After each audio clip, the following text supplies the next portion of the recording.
ምዕራፍ 12 በትእዋንቲ ንጉስ ሄሮድስ ንገሊኦም መራሕቲ ቤተ ክርስቲያን ከሳቅዮም ጀመረ። ንያዕቆብ ሓዊ ዮሐንስ ከዓ ብሰይፍ ቀተሎ። እዚ ንአይሁድ ባህ ከም ዘበሎም ምስ ረአየ ድማ አስዒቡ ንጴጥሮስ ሓዞ። ሽዑ ቅነ ድማ በዓል ቅጫ ነበረ። ምስ ሓዞ ከዓ ናብ ቤት ማእሰር ተእትዎም። ድሕሪ ፋሲካ ናብ ህዝቢ ምእንቲ ከውፅኦ ደልዩ። በበርባዕተ ኮይኖም ክሕልውዎ ነርባዕተ ምድብ ወታደራት አሕሊፉ ሃቦ። ስለዚ ጴጥሮስ ኣብ ቤት ማእሰርቲ ይሕሎ ነበረ።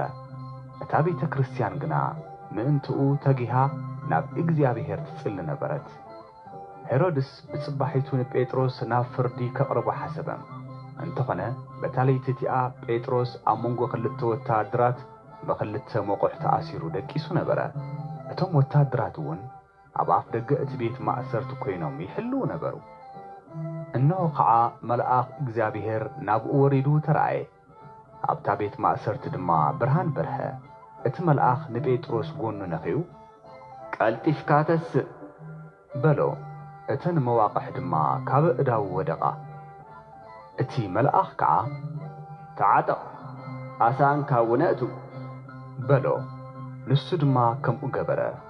እቲ መልአኽ ከዓ ክዳንካ ተኸደን እሞ ሰዓበኒ በሎ። ጴጥሮስ እውን ወፂኡ ሰዓቦ። እንተኾነ ዝሓልም ዘሎ ደኣ ይመስሎ ነበረ እምበር እቲ መልአኽ ብእውነ ዝተረኣየ ምዃኑ ይፈልጥን ነበረ። ነቶም ነታ ቀዳመይትን ካልአይትን ማዕጾ ዝሕልው ምስ ሓለፉ ናብታ ናብ ከተማ እተመርሕ ማዕጾ ሓጺን በጽሑ። ሽዑ ባዕላ ተኸፍተት። ወፂኦም ድማ ሓንቲ መንገዲ ሓለፉ። ሽዑ እቲ መልአኽ ንጴጥሮስ ሓደጎም። ጴጥሮስ ናብ ልቡ ምስ ተመልሰ ድማ እግዚአብሔር መልአኹ ልኢኹ ካብ ኢድ ሄሮድስን ካብቲ ህዝቢ አይሁድ ዝጽበይዎ ዝነበሩ ኩሉን ከም ዘድሓነኒ ሕዚ ብሓቂ ፈለጥኹ በለ። ምስ ተፈለጦ ብዙሓት ኣመንቲ ተኣኪቦም ይጽልይሉ ናብ ዝነበሩ ናብ ቤት ማርያም እኖ እቲ ማርቆስ ዝበሃል ዮሐንስ ከደ። ጴጥሮስ ነቲ ማዕጾ ኣፍ ደገ ምስ ኳሕኩሐ ሮዳ እትበሃል ኣገልጋሊት ክትሰምዖ ወፀት። ንሳ ድምፂ ጴጥሮስ ምዃኑ ምሰለለየት ካብ ታሕጓስ ዝተለዓለ ነቲ ማዕጾ እንተይከፈተት ናብ ውሽጢ ጐየት። ጴጥሮስ ኣብ ኣፍ ደገ ደው ኢሉ ኣሎ ኢላ ነገረቶም። ንሳቶም ግና ዓቢት ክድኺ በልዋ። ንሳ ግና ብሓቂ ንሱ እዩ ኢላ ኣረጋገጸት። ሽዑ መልአኹ እዩ ዝኸውን በሉ።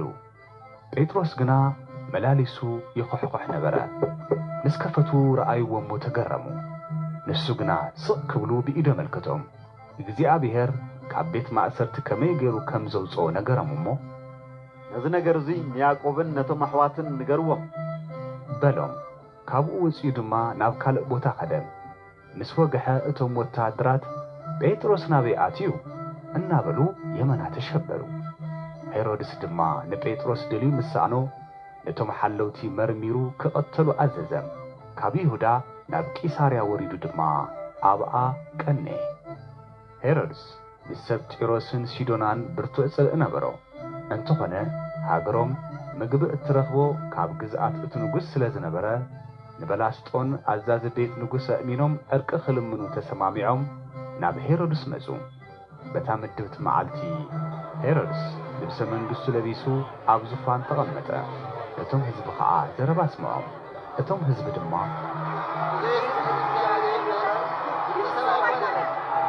እናበሉ ዓዊሎም ጸርሑ። ክብሪ ንእግዚአብሔር ስለዚሃበ ድማ ሽዑ ንሽዑ መልአኽ እግዚአብሔር ቀስፎ። ሓሲኹ ከዓ ሞተ። ቃል እግዚአብሔር ግና እናዓበየን እናሰፍሐን ከደም። በርናባስን ሳውልን አገልግሎቶም ፈጺሞም ካብ ኢየሩሳሌም ተመልሱ። ነቲ ማርቆስ ዝተባሃለ ዮሐንስ እውን ምስኣቶም ተማልእዎ። ግብረ ሐዋርያ